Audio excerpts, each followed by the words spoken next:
세상 사람들은, 그리고 심지어 우리 신앙인들조차도 하나님이 어디에 있냐고, 눈에 보이지 않는 하나님이 어디에 있냐고 묻습니다.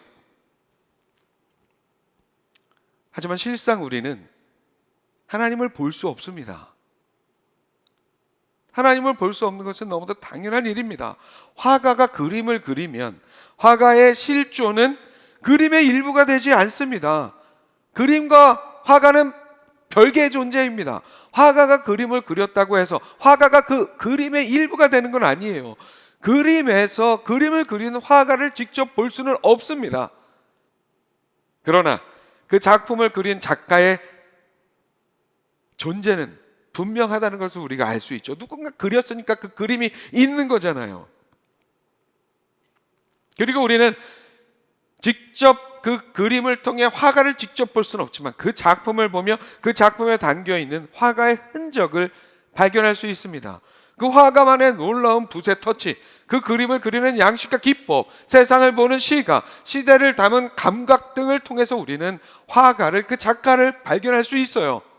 마치 그런 것처럼 우리는 하나님을, 이 세상을 지으신 작가이신 하나님을 이 세상 속에서 직접 눈으로 바라볼 수는 없지만, 직접 눈으로 목격할 수는 없지만, 우리는 이 하나님의 창조 세계를 통해서, 그리고 우리를 위해서 당신 스스로를 계시해 주신 성경 말씀을 통해서 창조주 하나님의 흔적을 발견하고 하나님을 만나고 하나님을 알아갈 수 있습니다.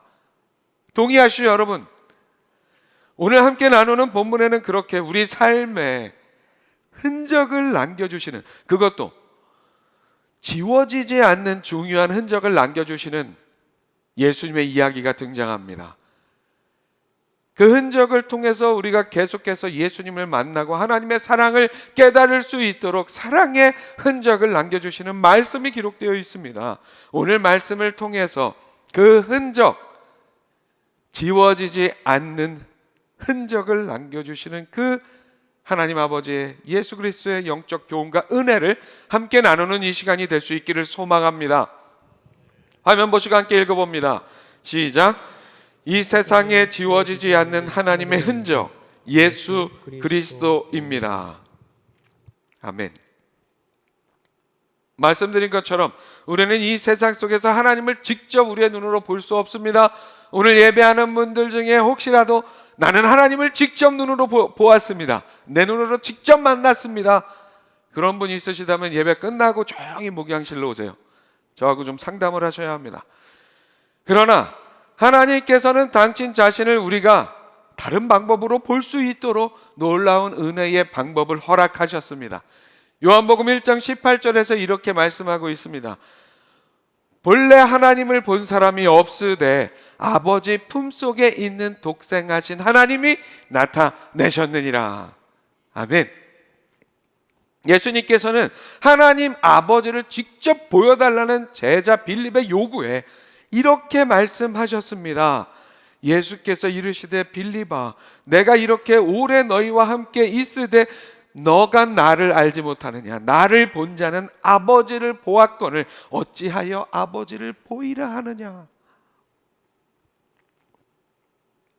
이 말씀의 구절들은 바로 이런 상황을 의미합니다. 화가이신 하나님께서 독생자 예수 그리스도를 통해 직접 이 세상이라는 그림의 화폭 속에 들어와 주신 상황입니다. 이해가세요? 어떤 상황인지? 그렇게 이 세상의 작가이신 하나님께서 직접 그리신 그림의 화폭 속에 몸소 들어와 주신 신비의 사건이 바로 성육신의 사건, 본체 하나님이신 독생자 예수님께서 육신을 입고 이 땅에 오신 사건이었습니다. 그런데 이 세상이라는 화폭 속에 인간들의 삶은, 우리의 삶은 그렇게 아름답지 못했습니다. 하나님의 창조의 세계는 너무도 아름다웠지만 우리 인간들의 그 세계 속의 이야기는 아름답지 못했어요. 예수님께서는 이 땅에 그렇게 육신을 입고 오셔서 인간의 죄악의 삶의 이야기들을, 음모와 배반과 그런 인간의 죄악의 이야기들에 들어오셨습니다. 그 이야기 속에 직접 들어오셨어요. 직접 들어오셔서 인간으로서, 우리와 같은 육신을 입은 인간으로서 직접 그런 것들을 겪으셨어요. 예수님께서 우리 인간들과 함께 죄를 지었다는 말이 아니라 죄와는 전혀 어울리지 않는 그분께서 이 죄악의 세상 속에 기꺼이 들어와 주셨다는 말씀입니다. 마치 그런 거예요. 우리 집안이 정말 너무 지저분하고 더러워서 누군가를 초대하기에 알맞지 않은 그런 상황인데 아주 귀한 어떤 분께서 그런 상황 마다하지 않고 우리 집에 기꺼이 들어와 주셔서 그 지저분한 집안에서 함께 먹고 마시며 또한 지저분하고 먼지 나는 상황을 함께 깨끗하게 청소까지 해주시는 상황, 예수님의 성육신의 사건이 바로 그런 상황과 비슷합니다. 이제 오늘부터 이어지는 누가복음의 본문은 예수님의 본격적인 십자가의 길을 향해 가는 발걸음이 이어집니다. 이제 곧 예수님께서 십자가에 못 박히실 거예요. 이미 유대 종교 지도자들은 처음부터 예수님을 반대했습니다. 창조주 하나님이 육신을 입고 이 땅에 오셔서 피조물로부터 반대를 받으시고 멸시를 받으십니다. 그리고 그 가운데 온갖 음모와 배신의 상황, 당시 종교 지도자들뿐만이 아니라 사람들뿐만이 아니라 예수님과 가까이 했던 12 제자 중에 하나인 가룟 유다의 치명적인 배반과 또한 이어지는 제자들의 배신까지 겪으십니다. 그런데 이 모든 상황이 그래서 예수님께서 어쩔 수 없이 당하시는 상황이 아닙니다. 그게 아니라 하나님의 계획하심에 따라서 예수님께서 주도적으로 겪으시는 일이라는 그 사실, 그것이 중요합니다. 이제 예수님을 반대하는 종교 지도자들의 핵심 구역인 예루살렘에서 드러내놓고 메시아로서의 사역을 이어가시는 예수님을 향한 종교 지도자들의 미움과 반대가 한층 더 격렬해집니다. 이제 그들의 예수님을 죽이고자 하는 음모도 절정에 달하게 되고 어떻게 예수님을 죽일까 궁리합니다.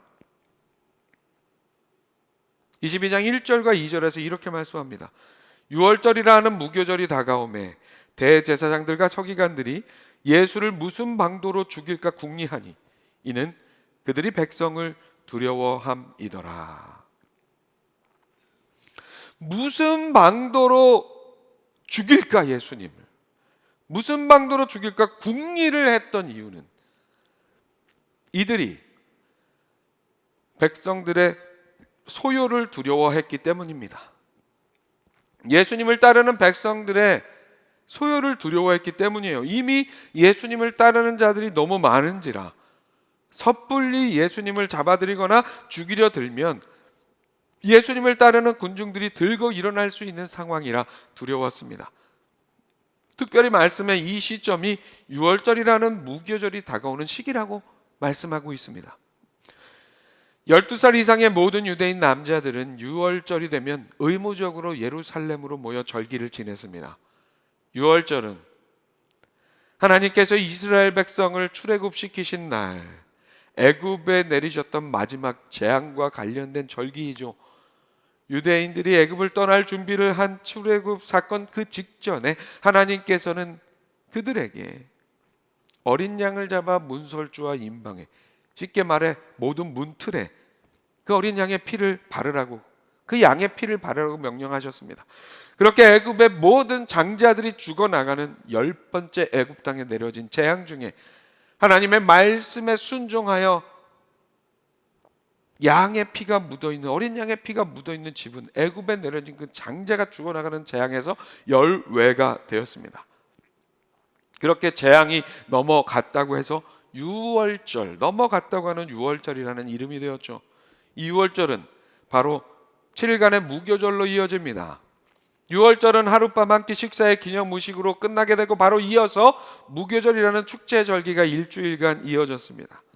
종교 지도자들은 어떻게든 예수님을 죽일 방도를 찾으려 했으나 때는 유월절과 무교절이 이어지는 절기로 예루살렘에 가장 많은 사람들이 모여드는 상황이었고, 게다가 지금 예수님의 인기가 절정에 다다른 상황이었습니다.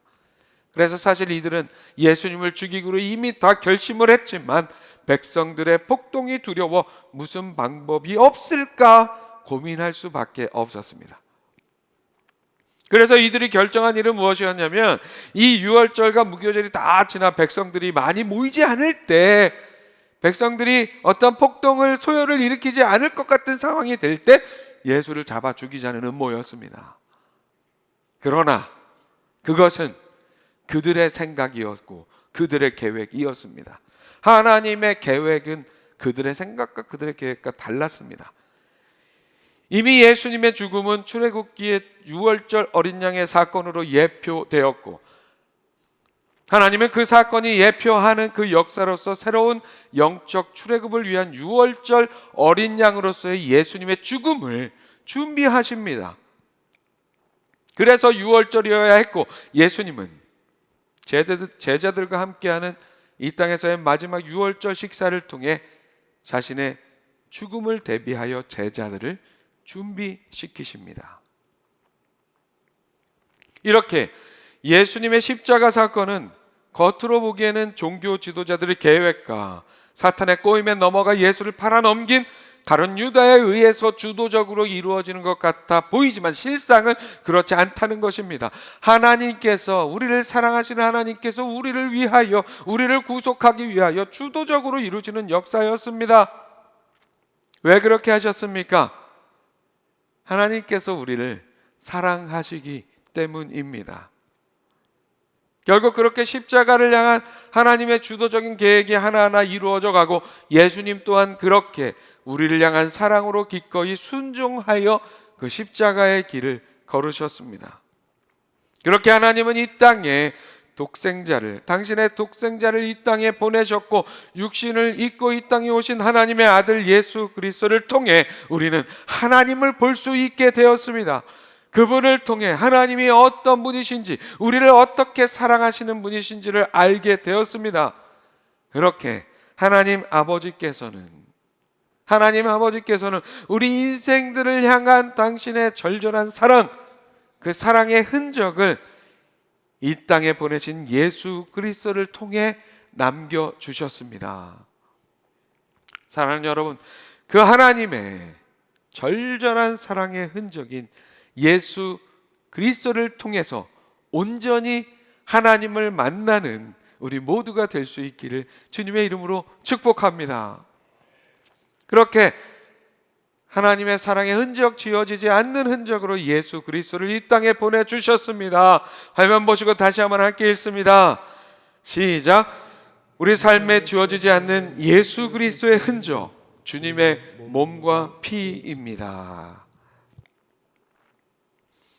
그렇게 지워지지 않을 하나님의 절절한 우리를 향한 사랑의 흔적으로 이 땅에 오신 예수님께서 이제 십자가를 앞두고 제자들로 하여금 유월절 만찬을 준비하게 하셨습니다. 이 만찬은 예수님과 제자들이 십자가 사건 이전에 함께 갖는 마지막 만찬이 될 자리였습니다. 예수님이 말씀하시는 대로 순종하여 제자들은 유월절 만찬의 장소와 음식을 준비했습니다. 그리고 만찬이 시작되었습니다. 14절과 16절에 이렇게 말씀합니다. 내가 이르매 예수께서 사도들과 함께 앉으사 이르시되 내가 고난을 받기 전에 너희와 함께 이 유월절 먹기를 원하였노라. 내가 너희에게 이르노니 이 유월절이 하나님의 나라에서 이루기까지 다시 먹지 아니하리라 하시고. 이 유월절 만찬의 자리는 예수님의 십자가 사건 이전에 제자들과의 마지막 만찬의 자리일 뿐만 아니라 이제 이 땅에 하나님의 나라가 완성될 때에야 다시 갖게 될 잔치의 자리였습니다. 그때를 기대하며 그때를 생각할 수 있는 그런 잔치의 자리였습니다. 이에 예수님은 이 마지막 만찬을 통하여 이제 예수님의 십자가 죽음과 부활 이후에 제자들을 위해서, 주의 복음을 전하기 위해 고난과 핍박을 받아야 할 제자들을 위해서 그들에게 예수님의 진한 사랑의 흔적을 그들의 삶에 남겨주기를 원하셨습니다. 그래서 예수님은 말씀에서 증거하듯이 이 유월절 만찬을 갖기를 원하셨는데 그냥 원하신 게 아니라 원하고 원하셨습니다. 원했다는 것을 2번 표현할 만큼 간절히 많이 원하셨다는 말씀입니다. 19절과 20절의 말씀입니다. 또 떡을 가져 감사기도 하시고 떼어 그들에게 주시며 이르시되 이것은 너희를 위하여 주는 내 몸이라. 너희가 이를 행하여 나를 기념하라 하시고 저녁 먹은 후에 잔도 그와 같이 하여 이르시되 이 잔은 내 피로 세우는 새 언약이니 곧 너희를 위하여 붓는 것이라. 아멘.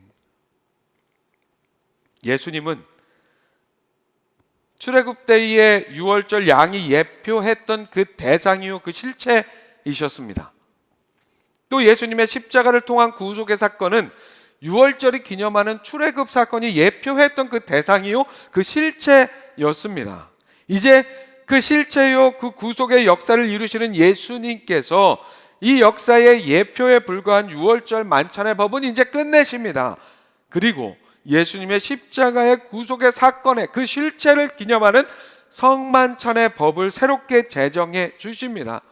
이 성만찬은 그렇게 제자들의 삶 속에 그리고 오늘 살아가는 우리들의 삶 속에 남겨주시는 예수님의 흔적, 지워지지 않을 예수님의 흔적인 그 절절한 사무치는 사랑의 흔적인 주님의 몸과 피를 기억하고 기념하는 예식이 됩니다.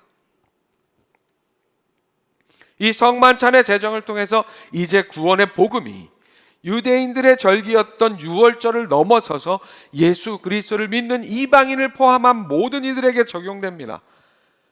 성만찬을 통해 모든 이들이 예수 그리스도의 십자가 은혜를 기억하고 기념하며 그 은혜에 참여할 수 있게 된 것입니다. 그렇게 예수님께서는 성만찬 제정을 통하여 우리를 위하여 내어주시는 몸과 피에 그 사무치는 사랑의 흔적을 우리의 삶 속에 남겨주십니다.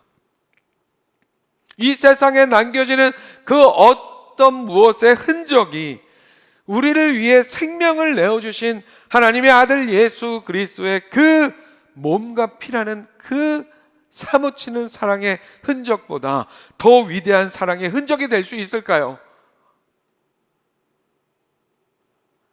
우리는 성만찬을 통해 이렇게 우리 삶 가운데 남겨있는 예수 그리스도의 사랑의 흔적을 발견하고 이 세상을 살아간 새로운 힘과 용기와 능력을 얻게 됩니다.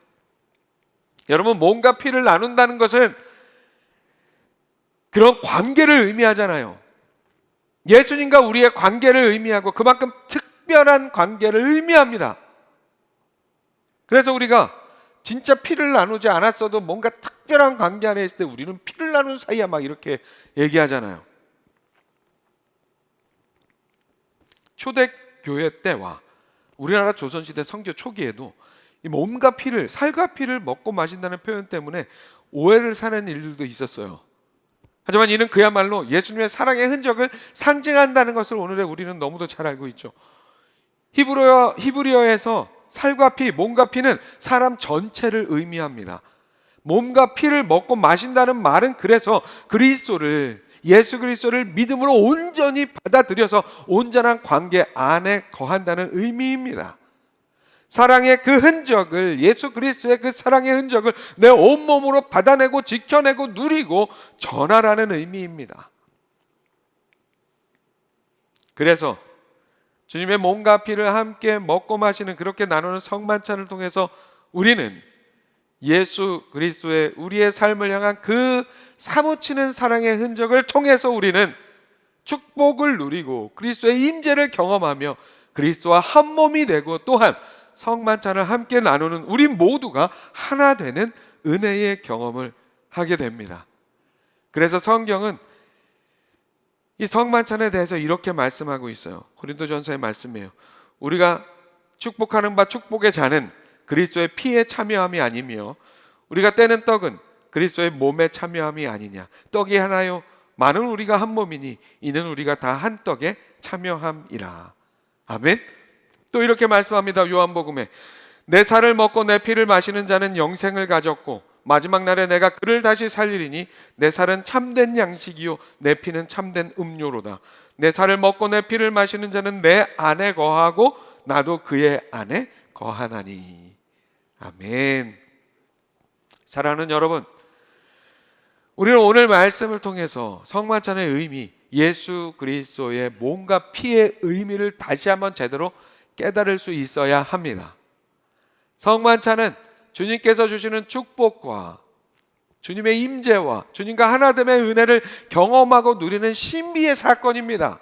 하지만 그렇다고 이 성만찬이 그 자체로 어떤 부적과 같은 의미는 아닙니다. 성만찬은 부적이 아닌 우리를 향한 예수 그리스도의 사무치는 사랑의 흔적임을 여러분 잊지 마시기 바랍니다. 우리가 우리 인생의 어떤 이야기 속에서 어떤 그런 아름다운 사랑의 흔적을 우리가 가지고 있다고 한다면 우리는 그 사랑의 흔적이 우리의 삶에 어떤 행운을 가져다 줄 거야? 어떤 이거를 가지고 있으면 내 삶이 잘 될 거야 하는 그런 생각을 하지는 않습니다. 그렇죠? 그것이 그 흔적이 편지이든 선물이든 무엇이 되었든 간에 그 아름다운 사랑의 흔적을 통해서 내가 받고 내가 누리고 함께 나눴던 그 사랑을 기억하며 힘들고 어려운 삶에도 그 사랑의 흔적으로 용기를 얻고 힘을 낼 수 있게 되는 거죠. 그렇잖아요. 돌아가신 저의 어머니가 저에게 남겨주었던 문자 메시지를 아직도 간직하고 있어요. 그 어머니의 저를 향한 사랑의 흔적을 제가 간직하고 있는 이유가 이거 가지고 있으면 내가 잘 될 거야 그래서 가지고 있습니까? 힘들고 어려울 때 어머니가 저를 향해 사랑의 마음으로 보내줬던 문자 메시지 한번 다시 보면서 그래, 내가 힘을 내야지, 내가 이 땅에 살면서 더욱더 엄마 앞에 부끄럽지 않은 삶을 살아야지 용기를 얻고 힘을 얻는 거잖아요. 마찬가지입니다. 우리는 성만찬을 통해 우리 삶에 남겨진 예수 그리스도의 십자가 사랑의 흔적, 예수님이 우리를 위해 내어주신 그의 몸과 피, 십자가에 못 박히신 몸과 우리의 죄를 씻기 위하여 흘리신 생명을 상징하는 그 피, 그 사무치는 사랑의 흔적을 통해 우리는 다시금 이 땅에 어렵고 힘든 삶을, 고단한 삶을 용기 내어 다시금 일어나서 힘내서 살아갈 힘을 얻을 수 있습니다. 그 힘을 얻으라고 예수 그리스도께서 사무치는 사랑의 그 흔적을 우리에게 남겨주신 거예요.